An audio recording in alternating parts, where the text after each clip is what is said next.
This is unfolding, Matt, exactly as many feared.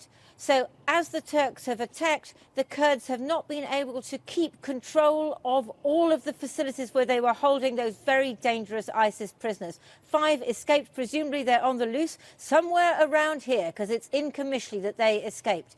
And then there's a camp called Al-Hol. That is where about 70,000 ISIS, mainly ISIS prisoners, are held, mostly women. I think there's CCTV picture you can see of these women, some of them trying to escape.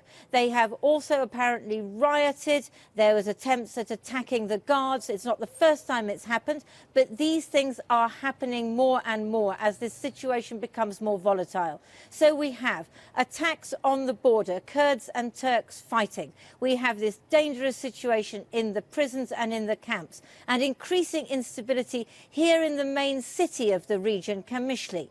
And viewers may find some of the images in my report distressing right from the start. Yesterday, Sarah was playing in the street, as carefree as any 8-year-old anywhere, until 3 in the afternoon, when she and her older brother Mohammed were hit by a mortar. Her relatives are at her hospital bedside. Her grandfather is in shock. Her cousin Khadija full of fear, and no wonder.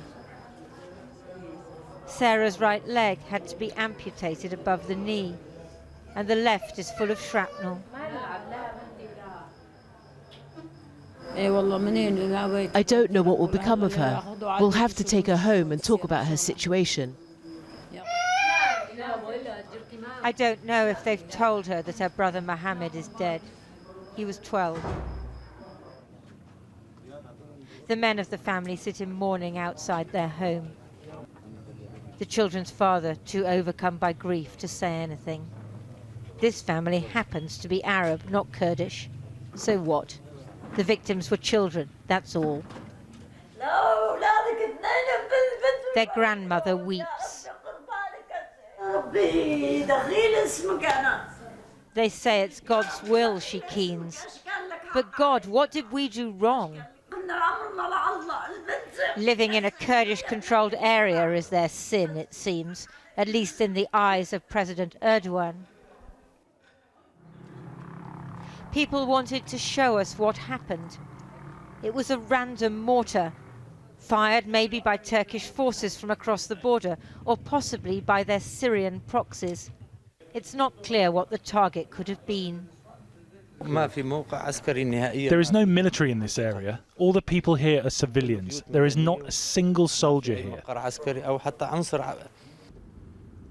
Qamishli was calm until this week. The war was over. People dared to think peace might last. This was the scene today, after a massive explosion in a different part of town. At first, people thought it was another mortar. There have been 3 days of attacks now. We arrived about an hour later, as the smoke began to clear and the damage became evident. This was not a rocket, but a car bomb. The vehicle that carried it, utterly destroyed. This is right in the middle of Qamishli. People don't know exactly what happened. There was an explosion, they said, and you can see it must have been huge. See all the damage that's been done. Qamishli was peaceful, but people are now afraid of 2 things. They're afraid of the Turks attacking, and they're afraid that there may be sleeper cells of the Islamic State here in the town. The car bomb was most likely planted by fighters from IS, Daesh as they call it, who went underground when the caliphate was defeated earlier this year. Now, Kurdish forces are too busy fighting the Turks to catch terrorists. We want Europe to hear our voice, and Trump, who abandoned us, we fought Daesh side by side with his soldiers, and now he just pulls out his troops and left us alone. Let Trump hear us. They know they can't defeat Turkey alone. They have plane and we don't have it. People must help us. Everyone in this country will be punished if we did help us. You must save us. What help do you need? What help do you need? We need America. If we would have America, we don't need anything in this country, yeah? But they don't have America anymore. They have the chaos unleashed by an American president who, by saying he's had enough of endless wars, has condemned the people of northeastern Syria to yet more war and terror. The latest we hear is that 3 people were killed and 9 injured in that car bomb, and the Islamic State has now claimed responsibility for it. I think it's really important to understand that this was not inevitable. I was here in March when the Kurdish forces, backed by Americans, British and French, defeated the caliphate. And they were just holding on. They had got law and order. They captured all of these militants and they were just about holding them. And since then, they've been desperately pleading for help to maintain law and order, to keep control of those camps.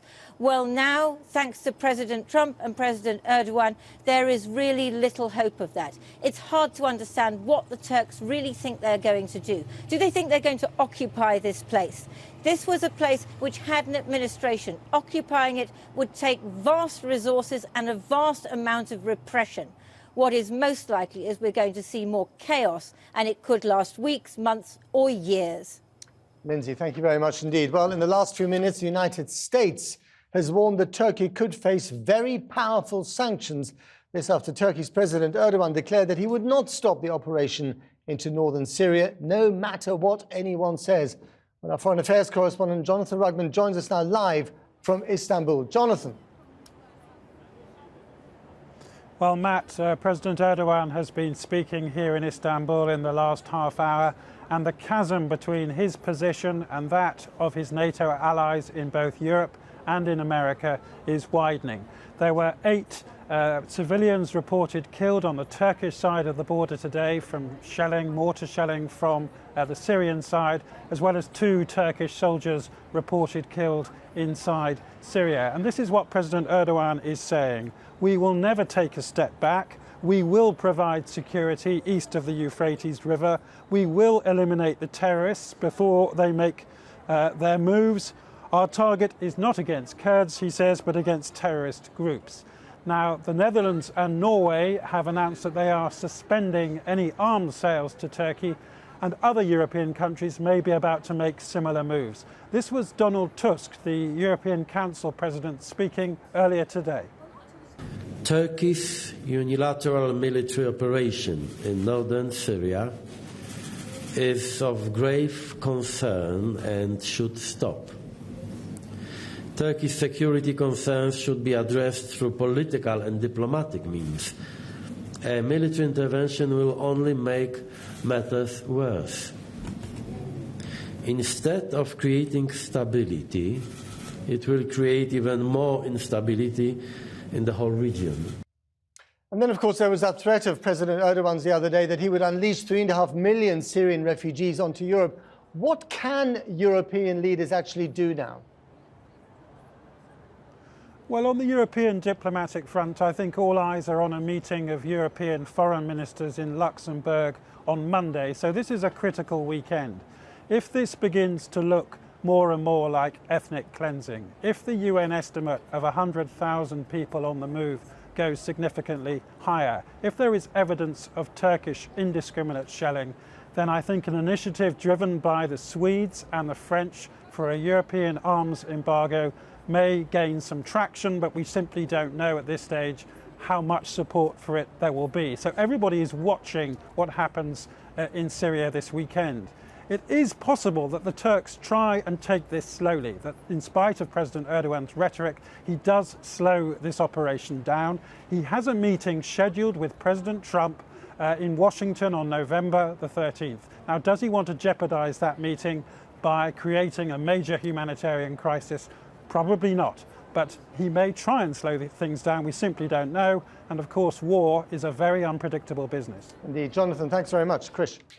Well, we're joined now from Istanbul by Gulnur Aybert, senior advisor to President Erdogan. Do you care whether the United States brings in very serious sanctions or whether the European Union discusses economic sanctions against Turkey, or will you carry on regardless? Well, I think, first of all, we have to be very clear why we're undertaking this operation. There's been so much misinformation, I think, in Europe and in the United States about why Turkey is doing this. And we've been very clear about why we're doing this. We have the only consistent policy with regards to Syria from the very beginning. First of all, we said we would never allow a terror corridor on our border. This well, is you're an creating a terror corridor. No, we're not. Let me finish. You asked me a question. No, you asked me a question. You have to let me finish. Now, we are not creating a terror corridor. It is already there. They've been using the vacuum, the YPG, which is equivalent to the PKK, which is a terrorist organization, as recognized by the United States and the European Union, is attacking our civilians every day. We have taken the brunt of this terror as much as we can, and we have been willing to work with our allies in trying to eliminate this very serious security threat on our border, but it has not worked. So at the end, we have had to take matters into our own hands under Article 51, which is our right of national self-defense. And even today, there have been attacks by this terrorist organization on our civilians. 8 civilians, including a 9-month-old baby, you're bombing them. What do you expect them to do? But no, you're killing their children. No, because because we are fighting with the terrorist organization, not the Kurds. Do you know that 300,000 Kurds who have fled from YPG and ISIS are now in Turkey because they are here, because we are looking after them? Can I ask you which European country, which European country has taken in 300,000 Syrian Kurdish refugees? We care about the people in northeast Syria. Right. That's why we're there. I'm grateful for your answers, but let's just try and get through some questions as well. I mean, the problem is, you know, you call them terrorists. Other people say you are releasing terrorists into that corridor because ISIS fighters are being released. You have facilitated terrorism in Syria for years and years because you have worked with these groups. You have allowed them to go through your border and bring weapons and resources. You cannot say that. Well, there are as many allegations against you as there are on the other side. Well, yeah, you also have to listen to my question. So what I'm saying is, if you're releasing ISIS fighters into that area, what are you achieving? And that is a lie. We are the one country that has suffered more from ISIS terrorism than any other country. We are the one country that has actually cleared ISIS terrorism from North Syria more than any other country single-handedly in the coalition. We cleared 2,000 square kilometers of area in North Syria from ISIS. We have suffered more ISIS attacks than any other country in the coalition. Yeah, now, it's very unfair for you to actually parade this kind of lies that we're bringing in ISIS fighters. This is absolutely shameful. Have some respect for the people who died in Turkey from ISIS terrorism. Have some respect for our soldiers who died fighting ISIS in Syria. This is a terrible lie that you're telling us. How have they got across the border? Sorry? How's it all got across the border? The men and material. I can't hear you. How have all the men and material that have been waged in Syria for years got across the Turkish border? Well, look, I mean, this border was porous from the beginning, and we did ask help to man it, and we didn't get it. We asked specifically from the West for intel sharing on this matter, and it came, unfortunately, too late. But once it did come, we have expelled more than 7,000 ISIS suspects from Turkey. We've actually had control centers. We've been processing these people more than anybody else in the coalition. Okay. But did we get the help in the beginning? No. Let me ask you, come back to that question I began with, though, which is about the international response.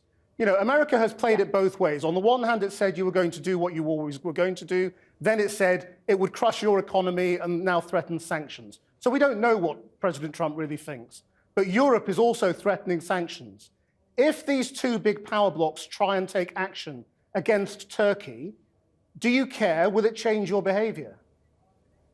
No, we're absolutely determined to go on with this operation. We said that, you know, we have two objectives, if you'd let me finish.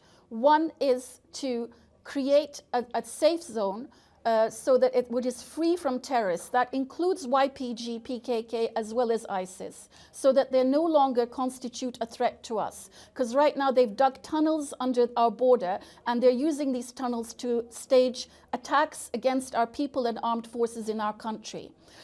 That's the one thing. The second thing is we are hosting 4 million Syrian refugees. We have taken the brunt of this more than any other country in the world. And we would like at least 2 million of these refugees to be able to be resettled, which is why we're creating a safe zone.